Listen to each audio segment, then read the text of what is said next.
from 659 feet, way up in the Appalachian Mountains. This is In Dark Places. My name is Junebug Fugit. What's yours? I guess you've heard about all the food shortages over the last couple years under the guise of COVID and stuff like that, and lack of workers and just every little possible excuse in the world.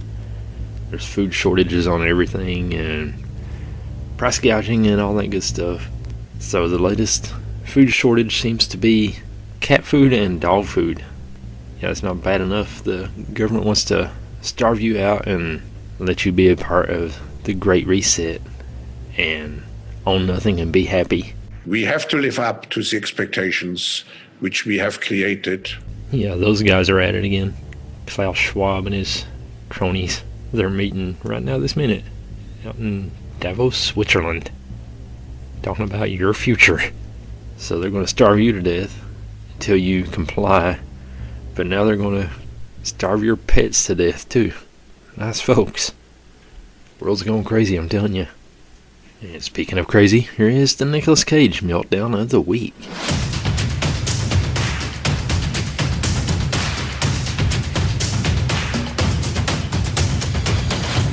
Camaro, stop! You psycho! What's his address? Listen, man, I will get you a new one. I swear, I'll take a hit for the season. What is it? 380 Northwest Willow. We're done. I don't want to see you again.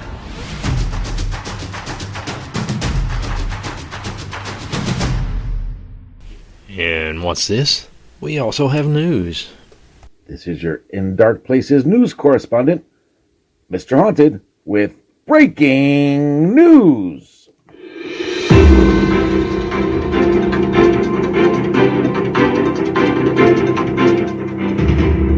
So, Tennessee congressman alleges huge UFO cover-up in the U.S. government. A Tennessee Republican congressman has accused the U.S. government of a huge cover-up following a rise in unidentified aerial phenomena, UAP, otherwise known as UFOs. On January 12th, the Office of the Director of National Intelligence published an unclassified report on UFO, or identified flying object sightings. The term UFO has been dropped in the government report in favor of the label unidentified aerial phenomena. I like UFO. The report acknowledged a total of 510 UAP sightings according to the 2022 report, with the overall reported sightings since the previous year jumping by 366. This includes both sightings reported since the 2021 report was published and a further 119 sightings either discovered or reported late, but still within the previous report's time frame. Those must have been mail-in reports. Of the new sightings, just over half were deemed unremarkable, the report said. The vast majority of these were categorized as balloon-like entities, while others dismissed them such as clutter, such as plastic bags or drones. Of the 171 remaining reported sightings, some appear to have demonstrated unusual flight characteristics or performance capabilities and require further analysis, according to the report. The Pentagon's All-Domain Anomaly Resolution Office is tasked with investigating reported sightings. Speaking in the wake of its publication, Representative Tim Burchett, Republican out of Tennessee, said, "We've been covering this up since the 1940s," adding to News Nation and Saturday that he doesn't trust the government and there's an arrogance about it, and I think the American public can handle it. He called for the government to release everything, following up by adding that we need to find out what's going on. And that includes a craft, which I believe at some point we have obtained some materials that are not of this world that are being studied by different members of industry, I've been told, he said.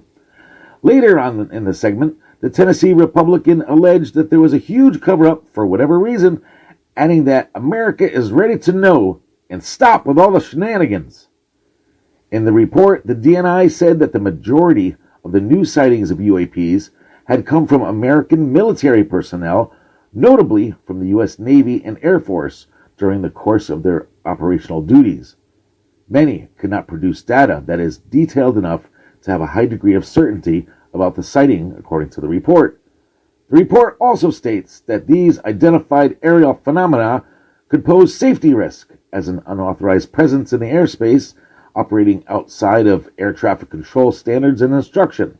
However, there are currently no reported collisions between UAP and U.S. aircraft. In a press release accompanying the report, Pentagon Press Secretary Air Force Brigadier General Pat Ryder said, "They take reports of incursions into their designated space, land, sea, or airspaces seriously and examine each one." Ronald Moultrie, the Pentagon's Undersecretary of Defense for Intelligence and Security, told reporters on December 16, 2022, that U.S. intelligence had not come across anything that would lead us to believe that any of the objects that we have seen are of alien origin. Of course not, Ronald. Back in April 2020, the Pentagon published 3 videos captured by U.S. Navy pilots after their unauthorized release into the public domain. The aerial phenomena observed in the videos remain characterized as unidentified, the Defense Department said. "You're ruining my broadcast." And let's go back to In Dark Places. This is Brand, your breaking news. And now I gotta let that cat out. Mr. Haunted, thank you.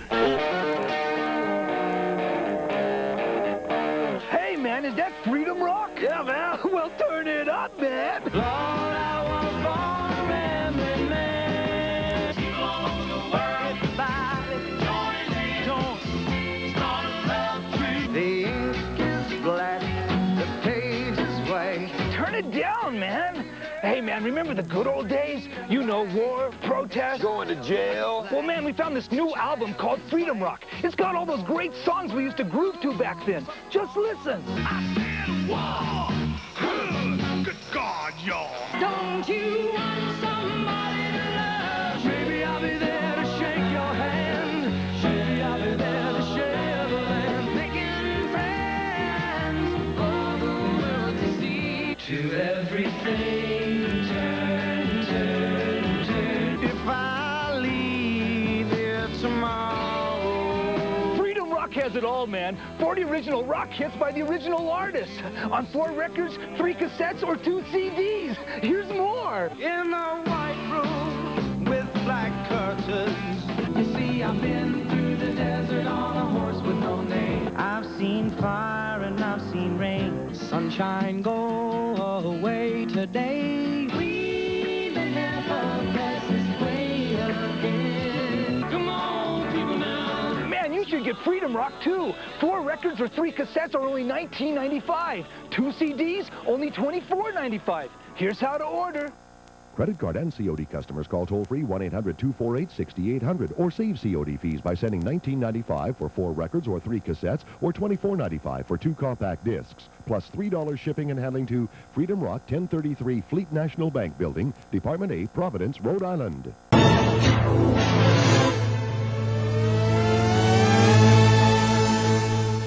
We've got a great show for you this week.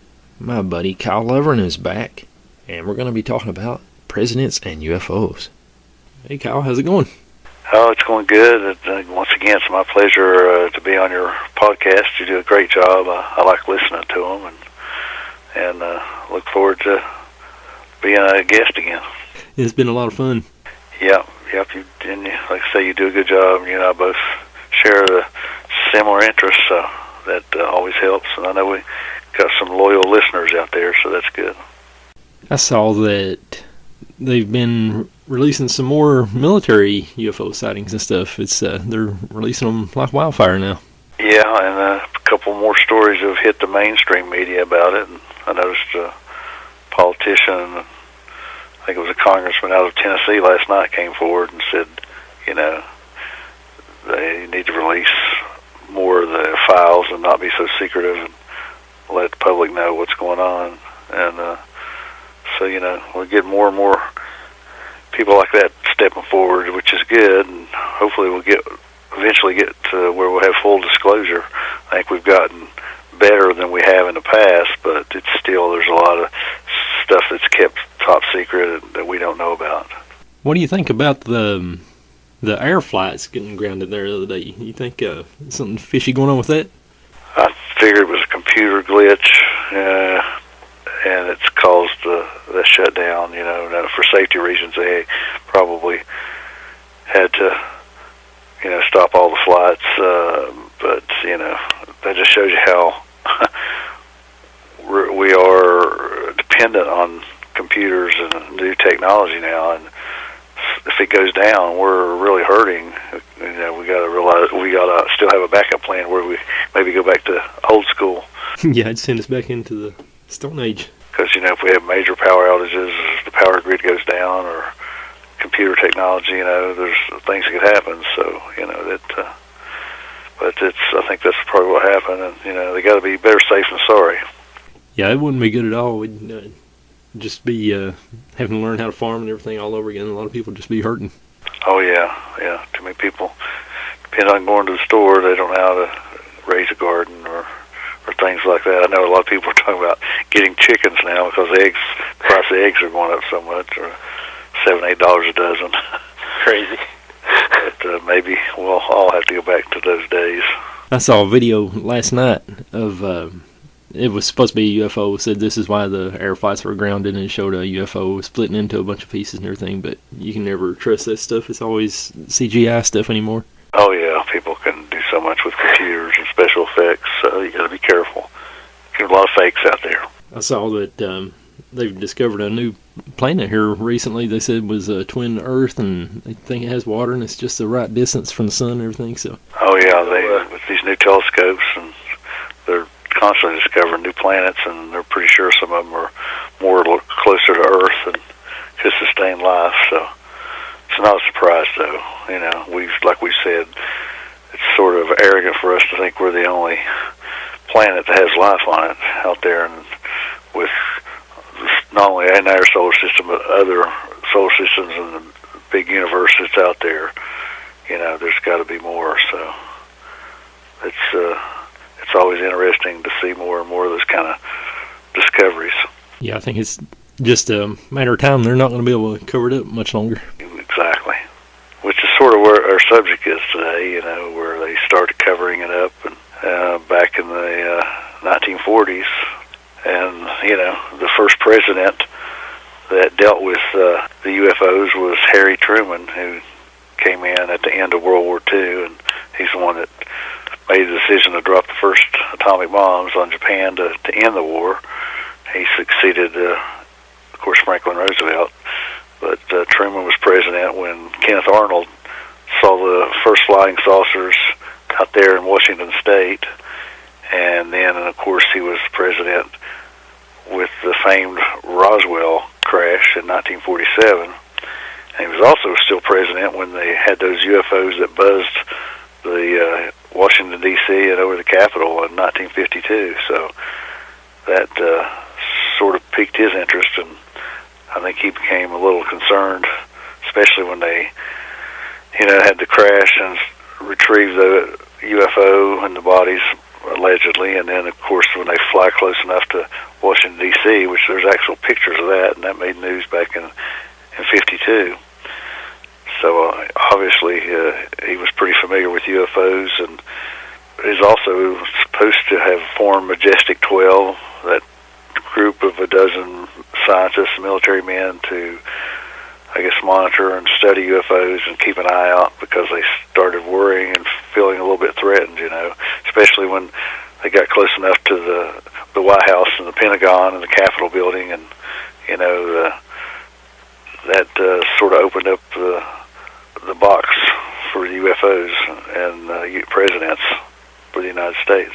I think that Truman is probably the one that got it all started about the secrecy thing anyway. He saw that would be a... They probably did at that time. They didn't know what was going on, and they thought, well, you know, we don't need to let the public know too much. You know, they worry about panic, and you know, I understand that. I mean, it goes back to Orson Welles' War of the Worlds broadcast on the radio that caused panic way before that, and people probably would have panicked. People would panic now. I mean, if we get a major blizzard or other weather disaster coming in, people run out and start buying up, you know, water and provisions, and people will fight you over the last gallon of gas or the last gallon of water if it comes down to that. If there's ever a real apocalypse, it's the other people you're going to have to worry about more than anything.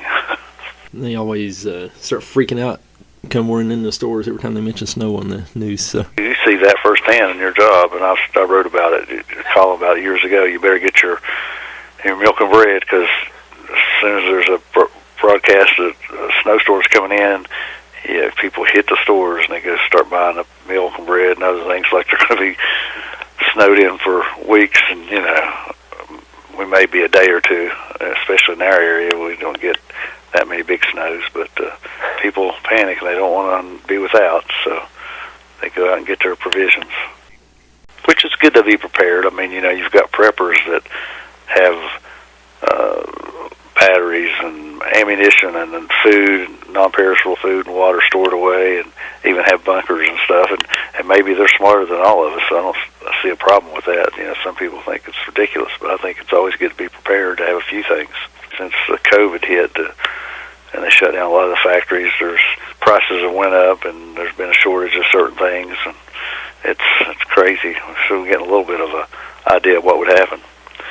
But getting back to our presidents, you know, Truman was succeeded by Dwight Eisenhower, a former four-star general who was the general during World War II. And, you know, I always thought this was interesting. There's the rumor or alleged story that he made a secret treaty with the aliens. One day near the start of his presidency, they said he just President Eisenhower vanished. Supposedly he had went out to Palm Springs, California, and was supposed to appear at some kind of luncheon, and he didn't make it. And everybody wondered where he was at. And of course they come up and said it was a dental emergency, but years later the rumor came out that he had a secret meeting at Edwards Air Force Base. It was Muroc Air Force Base at that time in Southern California, and that he actually met with the aliens because they had continued to visit our planet and, of course, the United States, and that he thought it was best to have a treaty with them because we were worried about what, I guess, they could do and what kind of technology they had. And that, so he had an agreement with the USA on behalf of the aliens. You know, it depends on how much you believe or not. Supposedly part of the treaty was, you know, if they give us some of their technology, leave us alone to a certain point, he was okay with them abducting a certain amount of humans for testing, I guess. So that's come up before, too. Don't know how much is true. But, of course, his great-granddaughter, Laura Eisenhower, who's appeared on several TV shows and documentaries, she believes that it's true that he did believe in aliens and then actually met with them and had that treaty. So what's your thoughts on that? I've heard her on Coast to Coast and stuff, and she makes a good point with it. She thinks that it all happened. Yeah, she seems very intelligent and definitely believes, she's a believer and thinks that it happened. And I don't know if she has any info that we wouldn't, probably not, because things are top secret when it comes to that. Of course, we see how top secret documents can be taken out of the White House recently with the news right now with Biden supposedly taking documents out and have them in his garage in his Delaware home, and then, of course, Trump supposedly did the same thing at his Mar-a-Lago mansion. So, you know, I guess there's always that possibility they could take some of their work home with them, and those kind of documents could be out there. But it's interesting. Yeah, it does seem funny, all that booming technology and everything right after, while Eisenhower was in and everything, is whenever things really started to pick up. There might have been some kind of... You had that, they said, after the Roswell crash, and we retrieved that flying saucer and technology, that all of a sudden we came up with lots of things that we'd never had before, fiber optics and more, advances in computer technology and so many more things. And they feel like that they back-engineered some of that technology that they found. And then, if you believe with the Eisenhower story, that they did share some of their technology with us, and we were able to get that to our scientists. And, of course, then wasn't soon after that, we had our own jet planes, and then we had the rockets. The 60s we started with our Gemini program and having astronauts going up, and eventually they're landing on the moon. So it makes you wonder if it's not true.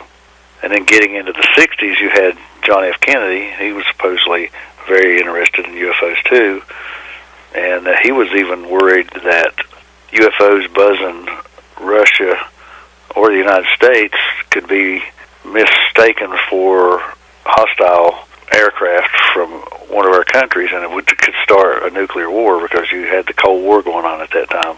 And supposedly he even talked to Khrushchev, who was the leader of the Russia at that time, or the Soviet Union as they were known, and talked about, be sure, if you pick something on radar, it might not be us, it could be, UFOs. We were sure that we picked them up, and he was sure that they had too. And in a memo he had, it said it would be very helpful if you would have the high threat calls reviewed with the purpose of identification of bona fide as opposed to classified CIA and USAF, yes, of course, United States Air Force sources. It is important that we make clear distinction between the knowns and unknowns in the event the Soviets mistake our extended cooperation as cover for intelligence gatherings of their defense and space programs. I would like you to arrange a program of data sharing with NASA where the unknowns are a factor. So, and that's apparently a document that was released, so shows you that he was also interested in it. There's so many theories on Kennedy, but one of them is that that's the reason why he got killed, because he was going to go public with the UFO information. That was true. I've seen that. I think it was even one of the television shows that was short-lived. You and I talked about it, and that was one of the theories that he was coming forward with that secret, and the CIA didn't want him to, and other sources. Makes you wonder, doesn't it? Yeah. I mean, there's obviously some people out there that don't want it to come out. Of course, more has come out here lately, as now they call them UAPs, unidentified aerial phenomena, and so forth, which we may talk about a little later. But that's it's always interesting, as I've told other people when I go into. I've spoke to some groups before when I first had my books, and I always came in and because I know there's some people that raise their eyebrows or are not believers, but I'll ask them, which I'm getting ready to go to those on the next one, part of our story here, but or our interview, what Jimmy Carter and Ronald Reagan had in common. Of course, a lot of people raise their hand. Oh, they're both presidents, both politicians. I said, yeah, and they also both reported seeing a UFO. And we'll talk about that a little later. But you've had the story about Richard Nixon and the Jackie Gleason incident. Have you heard that one? Oh, yeah. Yeah, I remember that one. Yeah, Jackie Gleason, of course, is a comedian, actor, entertainer. Well, supposedly Nixon, he was one of his friends, and he was down in Florida, and one night he went and got Nixon because the two were golfing buddies, and I guess they both had chatted and had interest in UFOs. And according to Gleason's wife, Beverly, one day in 1973, Nixon slipped away from the Secret Service detail and showed up at Gleason's house alone. He said, I want to show you something, the president told him. And Nixon drove Gleason to Homestead Air Force Base, not far from Gleason's home in Florida. A security guard, shocked when he recognized the two famous men, waved them through. They entered a heavily guarded building, and Nixon guided them to an inner chamber. There, Gleason was aghast as he was looking at what appeared at first to be mangled children. Or closer inspection, he realized that they weren't children, and they weren't human. Gleason told a confidant that he felt very upset that the government was hiding such monumental secrets in public, and supposedly what Nixon took him to see were the remains of aliens that we had retrieved in those crashed UFOs.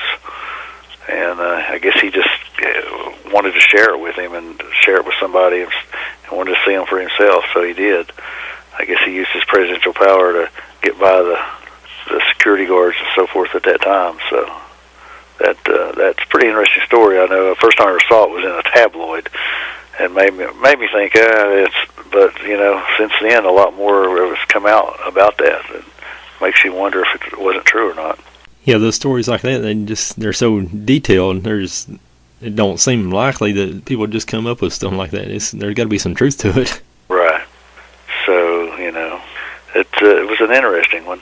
And then, you know, after that, you had Jimmy Carter, who became president, and well, before that too, you had Gerald Ford, which Ford, of course, became vice president when Nixon's first vice president, Spiro Agnew, had to resign and gotten in some trouble. And Ford was been a former congressman in the state of Michigan, and back in the 60s there was a lot of sightings in Michigan, and Gerald Ford had asked the Air Force and the government to investigate those, because I guess his constituents were contacting his office, and there were just so many sightings up there in the rural areas of Michigan and around the lakes, the Great Lakes, and he was also very interested in UFOs.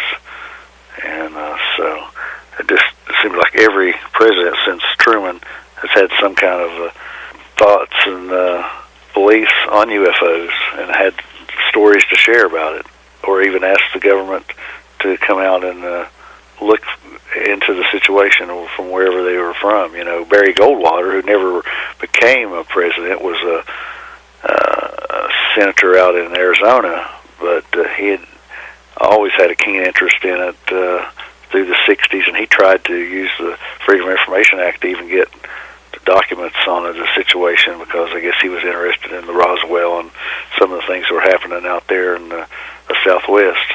So it was, you know, there's always that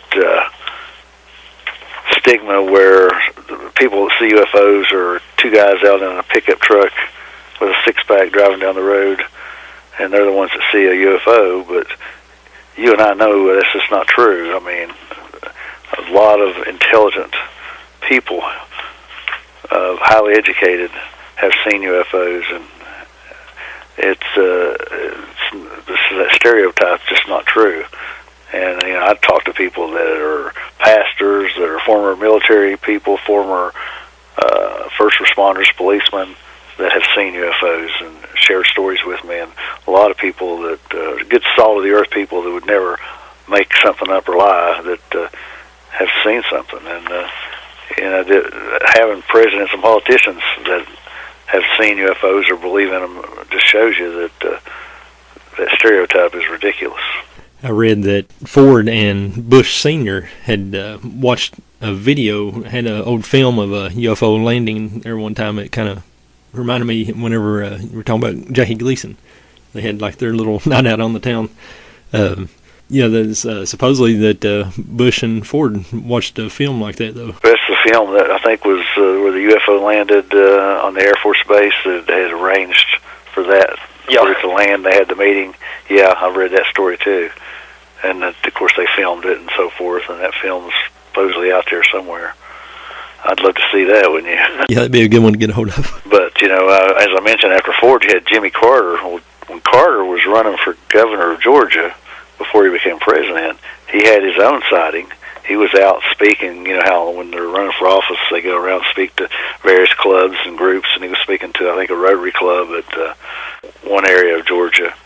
And he and several of the other guys in the club were outside, and they saw a UFO floating in the sky above them.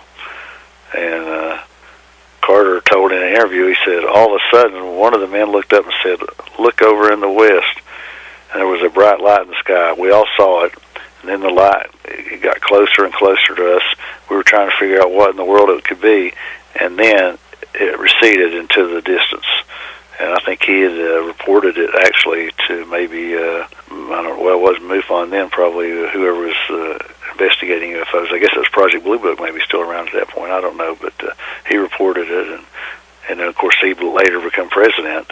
It makes you wonder how much he knew, or if he, once he became president, if he tried to find out and get any information he could. They say that, you know, there's higher ups in certain parts of the government that not even the president knows a lot of the information and some of the history about UFOs and things that have happened. I guess it depends on which president it is and a need-to-know basis.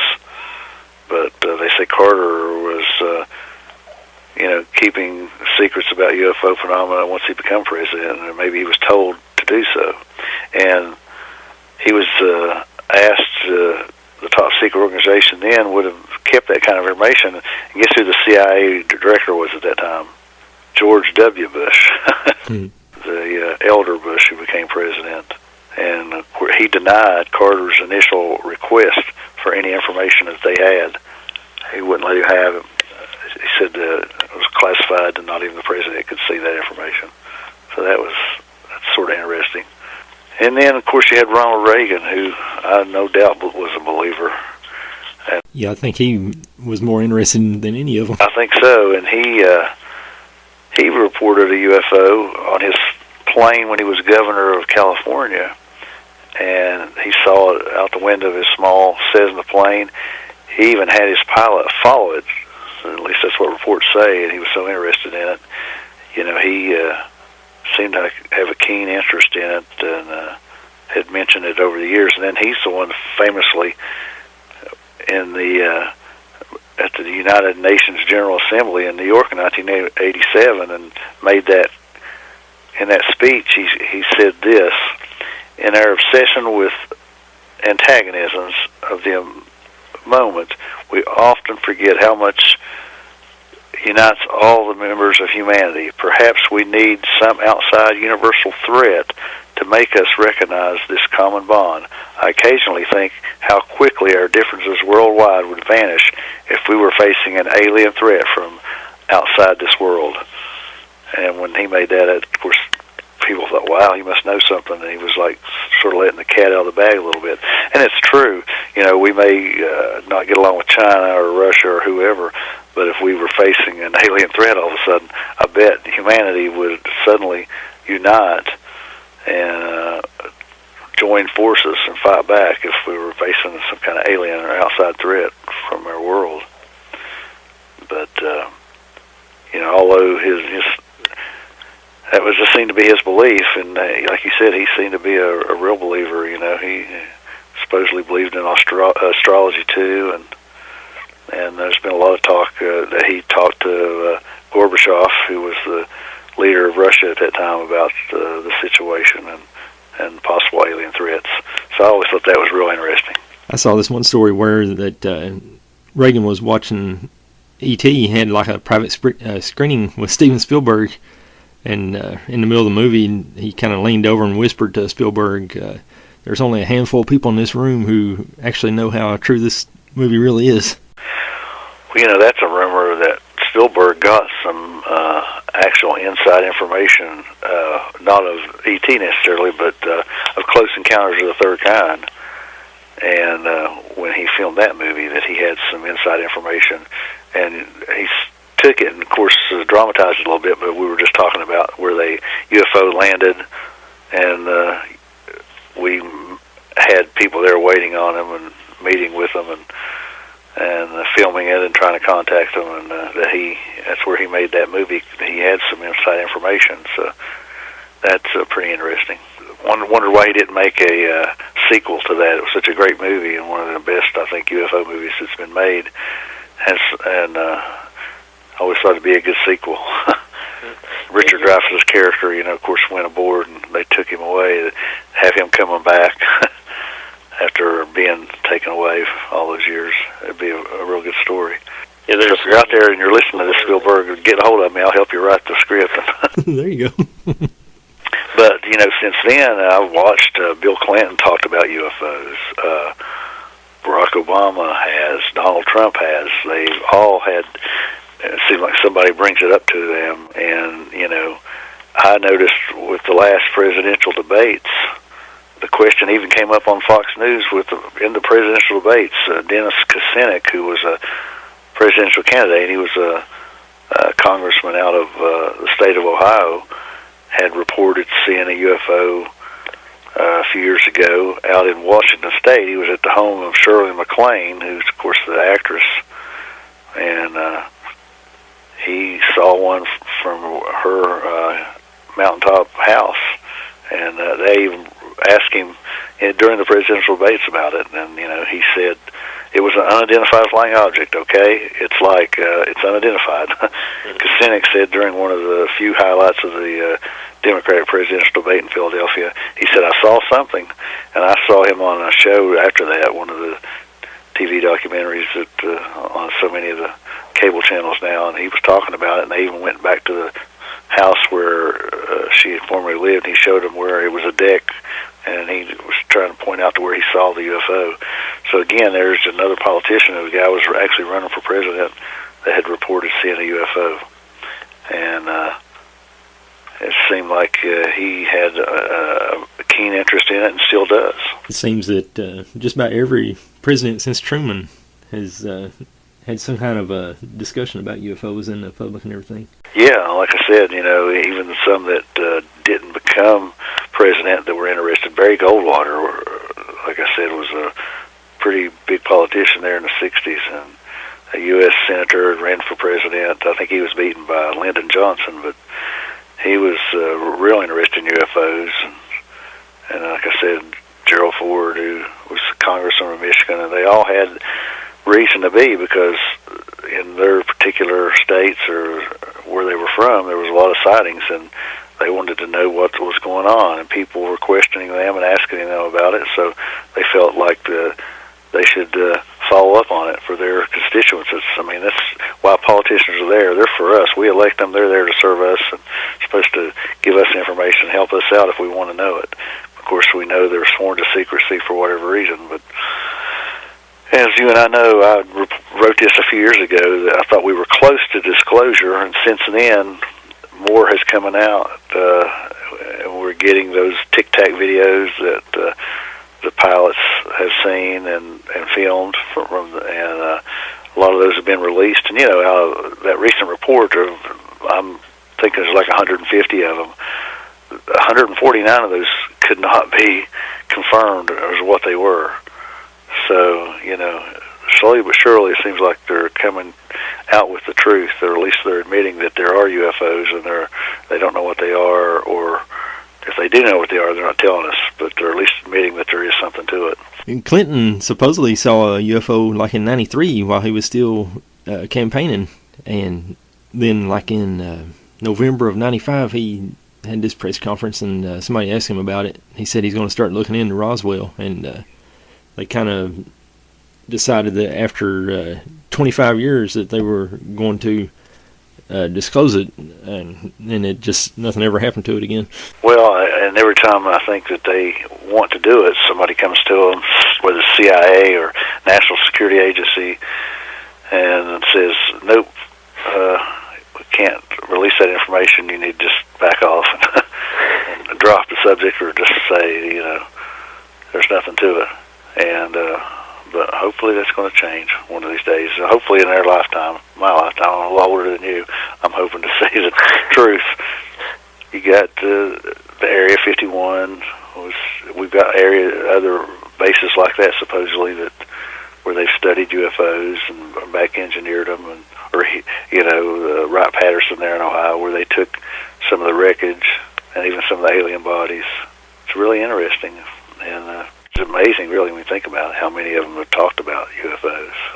I think that Luis Alexandro and people like that, they're really putting a lot of pressure on these politicians and stuff anymore. Yeah, I wonder about those guys too, because of course he had top secret clearance, and I guess after they leave those jobs, they come out and then they come forward with what they were doing. How much, I wonder if they're getting a lot of pressure, or or they're worried about anything happening to them if they come out with the wrong information. It's kind of like Pandora's box type of thing. There's so many people sworn to secrecy now over the years. They're getting old and everything. They just don't care anymore, so they're coming out. You hear that a lot too. That seemed to happen with Roswell. Just a couple of people that knew, maybe even family members, and when they were about ready to pass away, they told what they knew because they said they didn't want to take it to their grave with them. I think that's happened with a couple of the astronauts too. Edgar Mitchell and Gordon Cooper both came forward and talked about and said UFOs and aliens were real. And we don't have time to go into all that. Maybe we'll do that on another episode. But they had a lot of good information. And again, there's good quality witnesses that had top secret clearance that even walked on the moon and said that the UFO phenomena was real, and there was a lot more that the government wasn't letting us know about. Yeah, it's all slowly starting to leak out, so it's a good time to be into this kind of stuff. Yeah, hopefully slowly but surely we'll find the truth. Well, I guess that'll just about do it then. Well, as always, I enjoy being on your show. You do a good job, and look forward to listening to your program. Hope you get more followers and listeners, and if anybody listens to this, recommend it to your friends and others. I think they'll enjoy it, and go back and listen to some of the back episodes that Junebug has done. Yeah, and I can't thank you enough for coming back on again, and it's always a pleasure. Always. It's always an interest of mine, and I look forward to doing the next one. Yeah, we'll do it again sometime soon. Okay. And thanks as always to Mr. Jimmy Haunted and Kyle Lovern for being back on the show again. And thank you for listening. We'll be back again right here next week. Same bad time. God bless you guys, and see ya.